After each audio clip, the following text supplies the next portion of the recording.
El siguiente programa es familiar. Puede contener escenas de violencia moderada. No contiene escenas de sexo. Para mayor comprensión de los menores de edad, debe ser visto en compañía de un adulto responsable.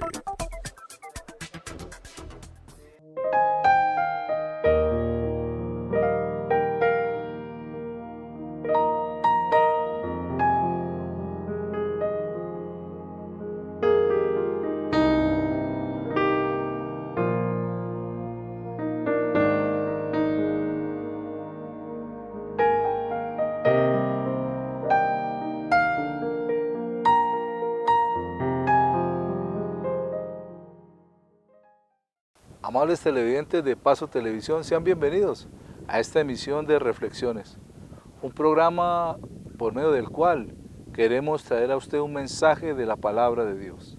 En esta oportunidad, el pastor Eliseo Torres ha preparado un tema el cual ha titulado Un buen traslado. Quédese con nosotros.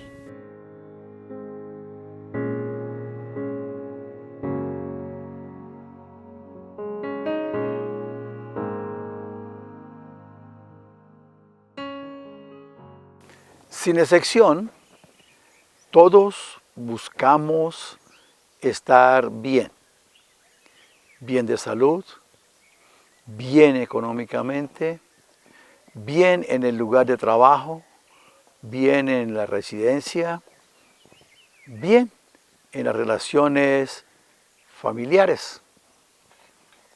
Pero lamentablemente no siempre es así. Se nos presentan situaciones no satisfactorias, situaciones no agradables, y entonces hay necesidad de tomar decisiones.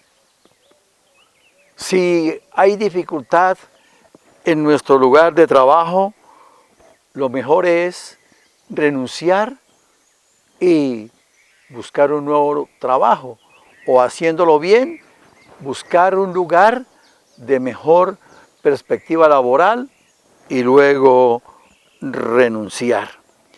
Ahora, si es en el lugar de residencia, miramos un barrio, un conjunto con mejor comportamiento, con mejor organización, y nos trasladamos.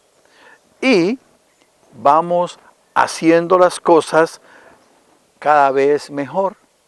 Si es la situación familiar, entonces buscamos el cambio, dónde está la situación, y lo hacemos. Entonces, en todos los casos, buscamos tener algo mejor. Pero hay algo importante. Esto lo hacemos con nuestra vida externa, nuestra vida corporal, pero no podemos conformarnos en el campo espiritual, en la forma como vivimos, en la forma como actuamos. Y si vivimos de una manera que no es buena, entonces debemos mirar el cambio que debemos tener. En la carta a los Efesios, el apóstol Pablo en el capítulo 2, versículos del 1 al 5, dice: Y Él os dio vida a vosotros cuando estabais muertos en vuestros delitos y pecados, en los cuales anduviste en otro tiempo, siguiendo la corriente de este mundo, conforme al príncipe de la potestad del aire, el espíritu que ahora opera en los hijos de desobediencia, entre los cuales también todos nosotros vivimos en otro tiempo, en los deseos de nuestra carne, haciendo la voluntad de la carne y de los pensamientos, y éramos por naturaleza hijos de ira, lo mismo que los demás. Pero Dios, que es rico en misericordia, por su gran amor con que nos amó, aun estando nosotros muertos en pecado, nos dio vida juntamente con Cristo. Por gracia sois salvos. Entonces, el apóstol Pablo nos recuerda las condiciones en que vivíamos, nos recuerda nuestra tendencia pecadora y que vivíamos en pecado. Y que entonces cuando un espíritu está en pecado, no puede vivir bien. ¿En qué pecados podríamos decir que se vivía? Podemos decir que vivíamos en la mentira. Y cuando se dice una mentira, queda la intranquilidad. ¿Qué tal que me descubran? ¿Qué tal que se sepa? Y entonces la verdad empieza a agobiar la persona que la dijo, empieza a agobiarnos cuando dijimos esa mentira. Podemos hablar del chisme, cuando se transmite algo de lo cual no estamos seguros, y entonces empieza la preocupación.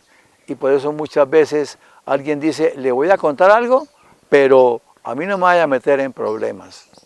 Y toda una lista que podemos seguir mencionando hace que la vida de pecado amargue nuestra vida en cada situación.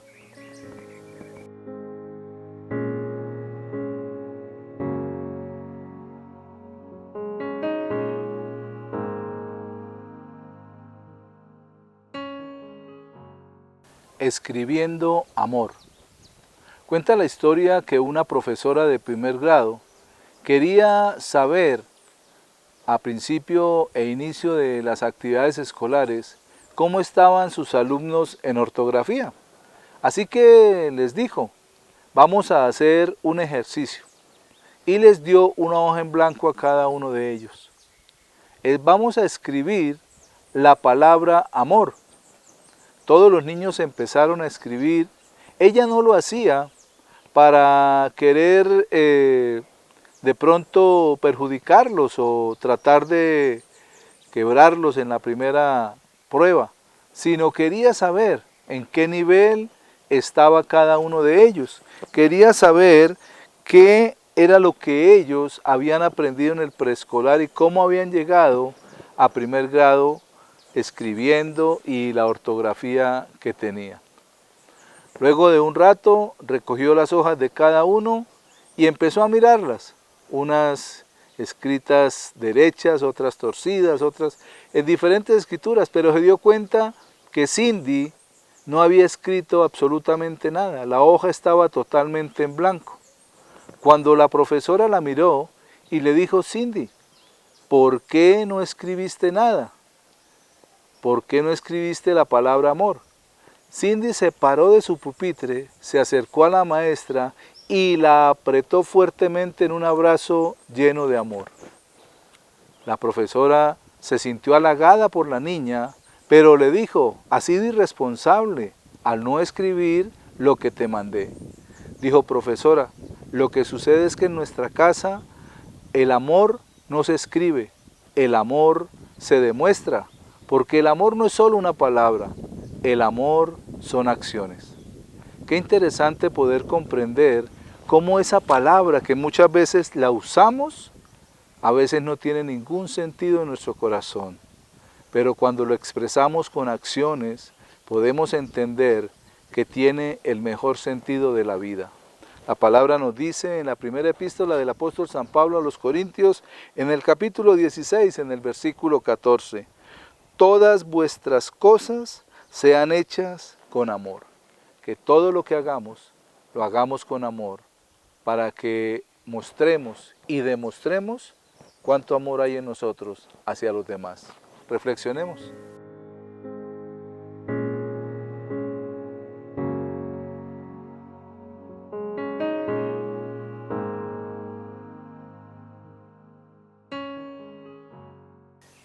Entonces, mencioné dos situaciones, pero puede estar incluida la deshonestidad, engañar a alguien en un negocio. Puede ser que en un principio sienta algo de satisfacción, pero cuando las cosas van pasando y se ve que se puede complicar, se pierde la paz, se pierde la tranquilidad. El que se involucra en la inmoralidad sexual, se mete en un adulterio o se mete en una fornicación. Entonces ahí empieza a perderse la paz, a perderse la tranquilidad. El que vive en esa inmoralidad sexual, en esa intranquilidad. Y entonces es cuando parece algo contradictorio, pero es una realidad. Hay un cuerpo que está vivo, pero un espíritu que camina muerto. Por eso alguna vez se escuchó una expresión: ese está como muerto en vida, porque las equivocaciones, las transgresiones que cometió le han ido destruyendo el ánimo, le han ido destruyendo el deseo de vivir, le han ido destruyendo su relación familiar.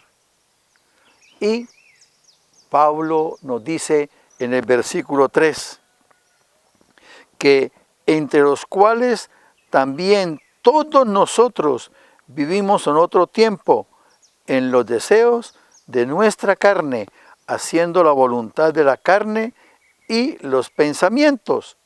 Éramos por naturaleza hijos de ira, lo mismo que los demás. No podemos decir, no, es que yo no lo he hecho. No, es que alguna equivocación, alguna transgresión hemos cometido. Por eso el Señor, el día que le trajeron la mujer que fue encontrada en adulterio, dijo: el que no tenga pecado, que lance la primera piedra. Y todos empezaron a irse uno a uno. Cuenta la palabra que se fueron los adultos, los de más edad, primero.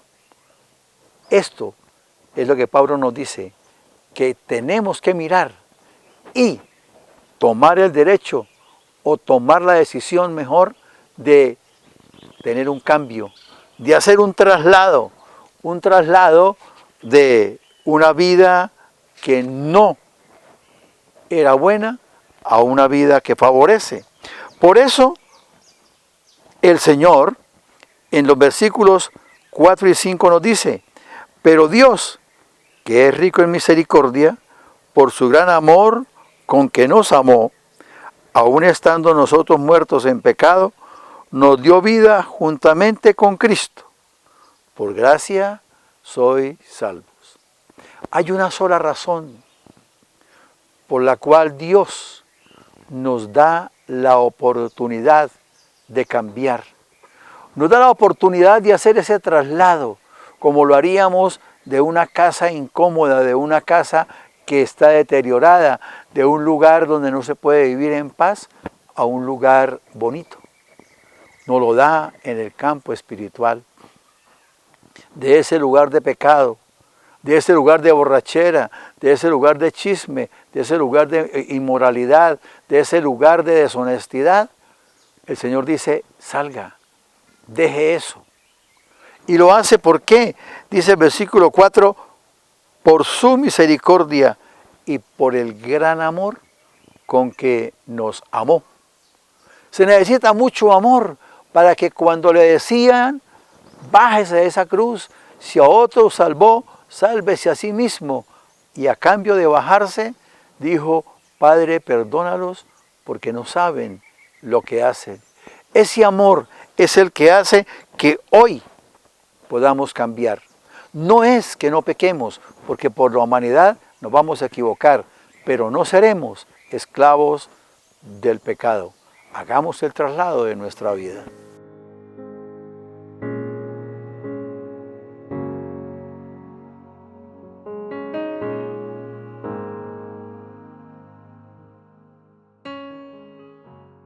Con este tema que nos acaba de compartir el pastor Eliseo, podemos entender cómo nosotros necesitamos cambiar una manera de vivir que traíamos viciada.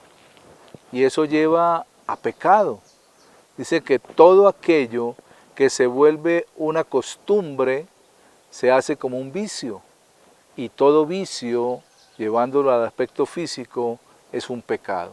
Por eso necesitamos mirar que haya un buen traslado en nosotros, que cambiemos esa manera de vivir y pasemos a una nueva, la cual nos la da el Señor Jesús en su vida, en su amor y en su gracia.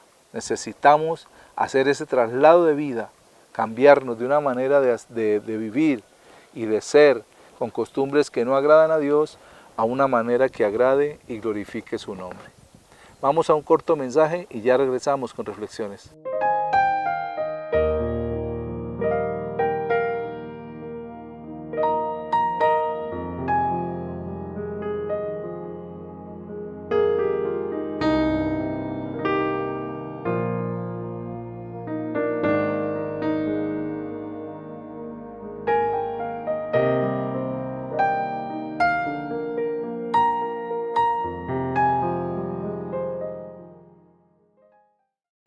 Con cada nuevo año se renueva la esperanza por alcanzar sueños y anhelos. Es ahí cuando toma valor la confianza y el apoyo por lo que se hace. En Comundesa creemos en usted. Venga a cualquiera de nuestras oficinas en Santander y Boyacá y logremos juntos sus proyectos. Nos conocen por cumplir lo que prometemos. Venga y crezca con Comundesa, su respaldo financiero.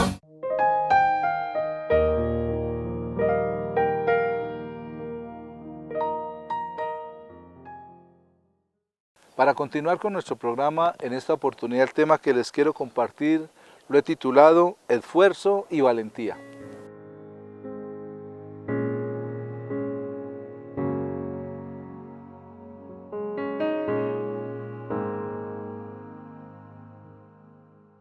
En estos tiempos se ha hablado mucho de la generación de cristal y a raíz de esto podemos ver que las personas, o mejor esta generación, no quiere tener esfuerzo, no quiere ser valiente en arriesgar, en querer alcanzar las cosas con mérito. Muchas veces pensamos o piensan que son merecedores de obsequios, de regalos, sin hacer nada. Y en muchas ocasiones sucede esto es por causa del aprendizaje que han tenido en sus hogares o de la malcrianza, podemos decir sin ofender a nadie, que han tenido desde niños, porque todo lo que han querido se lo han dado. Y eso sucede muchas veces porque los papás han tenido restricciones, los papás se han criado en escasez o en necesidad. Y entonces hay una palabra célebre que dicen, yo no quiero que mi hijo pase lo mismo que yo. Entonces tratan de darles todo, de tenerles todo, y es una generación que se acostumbró a que todo lo tiene solamente con pedirlo, pero no hacen el menor esfuerzo por alcanzarlo. La palabra, la Biblia, nos enseña cómo nosotros debemos esforzarnos por lo que deseamos o por lo que queremos tener, pero también para cumplir con los propósitos de Dios.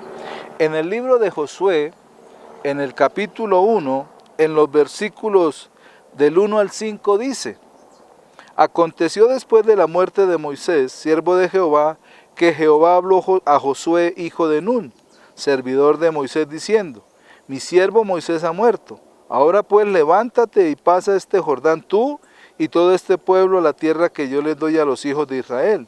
Yo os he entregado, como lo había dicho, a Moisés todo lugar que pisare la planta de vuestro pie, desde el desierto y el Líbano hasta el gran río Éufrates, toda la tierra de los heteos hasta el gran mar donde se pone el sol, será vuestro territorio. Nadie te podrá hacer frente en todos los días de tu vida, como estuve con Moisés estaré contigo, no te dejaré ni te desampararé. Aquí vemos cómo Moisés ha muerto. Y Josué lo sabía, pero Dios lo llama y le explica nuevamente. Y le dice, mi siervo Moisés ha muerto. Josué lo sabía porque él estuvo haciendo el luto por la muerte de Moisés. Aunque no supieron el lugar donde dejaron su cuerpo, ellos sabían que había muerto, porque Dios lo había llevado para ese lugar donde él murió, y el ángel fue a recoger el cuerpo de él. Entonces, el pueblo, ¿qué hizo? empezó a tener luto por la muerte de Moisés. Luego del tiempo de luto, Dios aparece a Josué. Josué era, podemos decir, el servidor de Moisés. Y en ese momento él pasó a tomar el mando. Él pasa a tomar esa posición de liderazgo.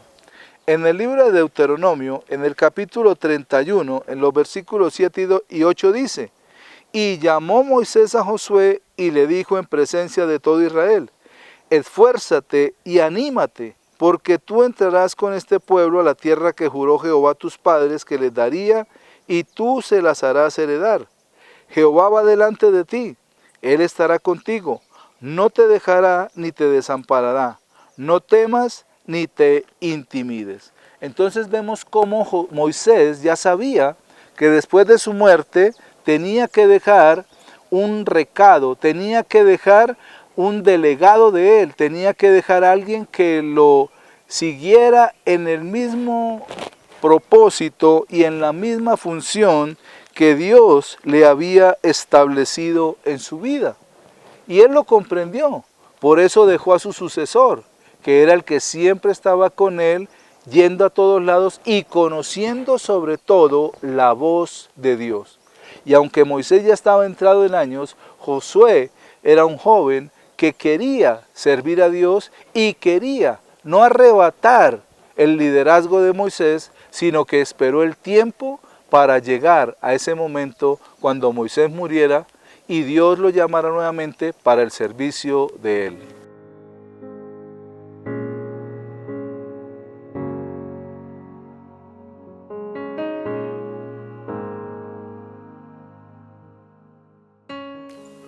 Lo que Dios unió.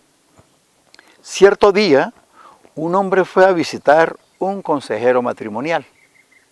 El hombre llevaba consigo varias hojas escritas con todas las quejas contra su esposa.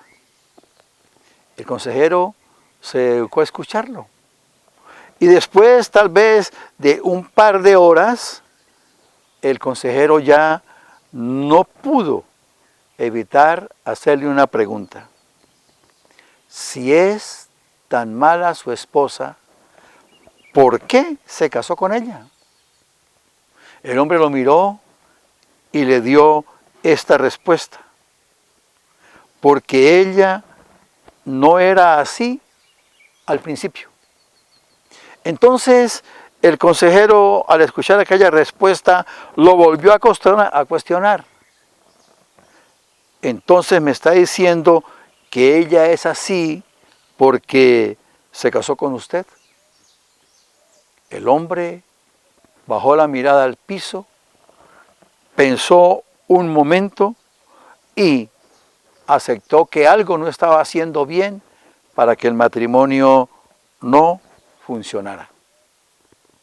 El consejero le recomendó que fuera a su casa, abrazara a su esposa, le dijera que la amaba y empezara de nuevo.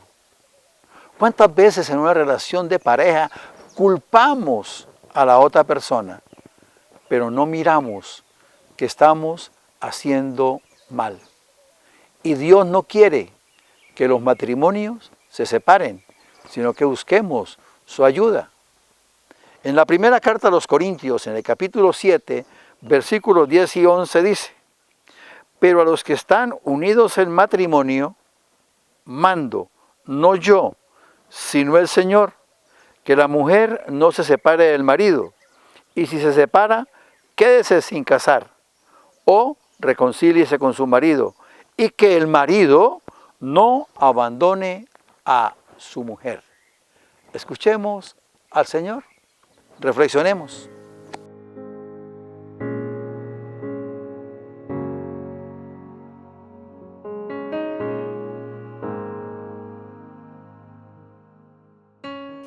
En muchas ocasiones, cuando una persona está detrás del líder o está al lado del líder y está siendo enseñado y preparado por el líder para que él lo reemplace más adelante, muchas veces piensan que solamente es lo bueno y lo favorable. Pero si miramos, la palabra, el Señor le está diciendo a Josué que él estaría con él, que nadie le podía hacer frente y que estaría con él y nunca lo desampararía. Y hasta ahí está bien.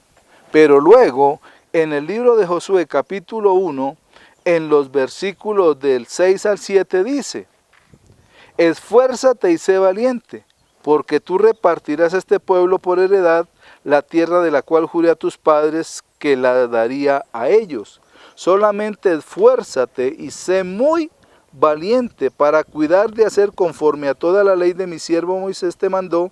No te apartarás de ella ni a derecha ni a siniestra, para que seas prosperado en todas las cosas que emprendas. Entonces vemos que Dios le está dando una promesa a Josué y le está diciendo: si tú vas a ser el líder, tú vas a ocupar la posición que tenía Moisés. Pero algo que te digo es que yo estaré contigo, no te dejaré ni te desampararé. Pero luego viene, primero la promesa, pero luego viene la petición de parte de Dios. Y le está diciendo: esfuérzate y sé valiente. Y luego le dice: esfuérzate y sé muy valiente. O sea que había que pagar un precio, que no era fácil, que no es porque me lo merezco, que no es porque yo quiero hacer lo que hace el otro o quiero suplantar al líder. No, sabemos que las cosas se dan por sucesión. Entonces, cuando Moisés muere, lo sucede en el liderazgo Josué. Y viene Dios con su promesa, pero no solamente viene una promesa, sino que había un propósito con el llamado, pero también había una responsabilidad puesta en él. Por eso, esfuerzo y valentía se necesitan para tomar un liderazgo. Porque muchas personas piensan que es solamente lo bueno, lo agradable. Pero el mismo Señor Jesús dijo: en el mundo tendréis aflicciones, pero confiad, yo he vencido al mundo. O sea, la palabra nos lleva a entender cómo con Dios podemos hacer las cosas, pero también necesita de nuestra parte esfuerzo y valentía. Entonces, hay una promesa, pero también hay un propósito, y luego de ese propósito se produce una consecuencia que yo debo hacer. Y aquí en el versículo 7 le dice el Señor: no te apartes ni a derecha ni a izquierda, para que seas prosperado en todas las cosas que emprendas. O sea, si quieres ver la victoria, tienes que esforzarte y ser valiente, pero también hacer las cosas conforme la palabra de Dios. Luego, en el primer capítulo de Josué, en los versículos 8 y 9, termina diciendo: nunca se apartará de tu boca este libro de la ley, sino que de día y de noche meditarás en él, para que guardes y hagas conforme a todo lo que en él está escrito, porque entonces harás prosperar tu camino y todo te saldrá bien. Mira que te mando, que te esfuerces y seas valiente. No temas ni desmayes, porque Jehová tu Dios estará contigo en donde quiera que vayas. Dios vuelve y renueva la promesa, pero le deja algo muy claro a Josué: nunca se aparte de tu boca este libro, o sea, la palabra de Dios, que nunca se apartara de su boca, que la estuviera declarando, y de su corazón también, sino que de día y de noche meditarás. ¿Dónde meditamos? En nuestro corazón, en nuestra mente, en nuestra alma. Y le estaba diciendo el Señor: declara la palabra, pero también medítala en tu corazón y la guardas y haces conforme a lo que está escrito. O sea, la palabra se vuelve un derrotero para que por medio de ella podamos alcanzar las bendiciones. Porque entonces harás. ¿Quién lo hará prosperar? ¿Dios? No, cada uno de nosotros haremos prosperar nuestro camino y todo nos saldrá bien cuando nos aferramos a la palabra de Dios y la ponemos por obra.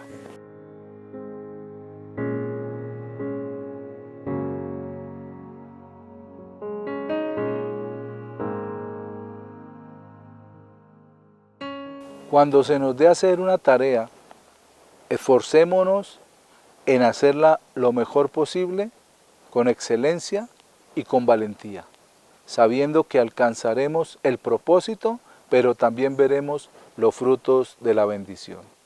Amables televidentes, de esta manera llegamos al final de esta emisión. Gracias por permitirnos entrar a sus hogares con nuestro programa Reflexiones. Que Dios les bendiga.